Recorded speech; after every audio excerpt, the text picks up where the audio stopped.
Oh, hello mga tol. Ito yung sticker na hahanapin nyo. Ayan, pipirma ko yan. Right.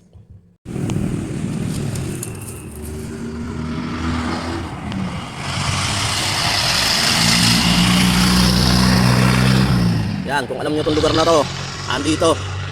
G. Shit, meron na nakakuha. Shit.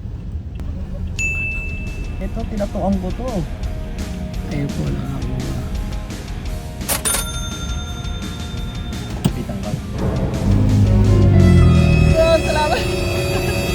Message mo ako. Sige boss. Message mo ako. Sige boss. Salamat. Thank you. Alright.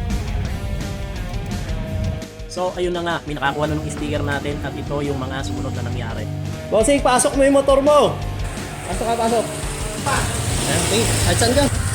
Saan ka ba, bossing? Tik-tik. Saan sa matik-tik? Sa likod ng Kilala kita eh. Hmm? Kilala kita. So, okay naman yung wheeler natin. Nakita natin, nasunod siya sa mechanics. Siyempre, legal age, nakapalo sa mga account. At siyempre, sinare niya yung ating last post na video about dito sa sticker hunt. So, pagdating ni Bossing, agad natin siyang inassess. So, pinapili natin siya ng design. Ang napili niya nga ay itong bomb, yung bomba. At tinanong natin siya kung anong gusto niyang size, kung gaano kalaki ba yung gusto niya, at kung saang body part niya gusto niyang ipalagay. So, para mapabilis tayo, ay ginamitan na natin ng stencil printer yan. Kaya lang, sa tingin ko, yung maximum size natin na 3 inches ay parang maliit dito sa napili niyang design. So, ako na yung nag-decide na lakihan siya. So, halos umabot na siya ng 5 inches. So, pabor na pabor naman si Bossing doon sa ganung kalaki. So, sinimulan na namin. So, ayan, SOP pa rin tayo, Standard Operating Procedure. Ayan, tinuring natin si Bossing na parang regular client natin siya. So, habang nagtatatuan kami ni Bossing, in-interview na rin natin siya para mas makilala pa natin yung ating winner. Ang nakakatuwa dito, si Bossing pala ay isang aspiring tattoo artist. Nagtatattoo rin daw siya, pero bilang libangan lang. At kaya naman tuwan-tuwa siya at siya ang nanalo dahil gusto niyang maka-experience at makapanood ng actual kung paano ba gumalaw ang isang professional tattoo artist.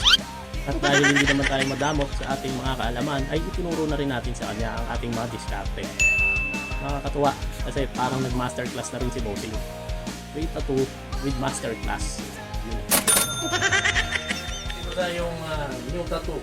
Salamat, tama quality. Ganda ba? Oo. Okay.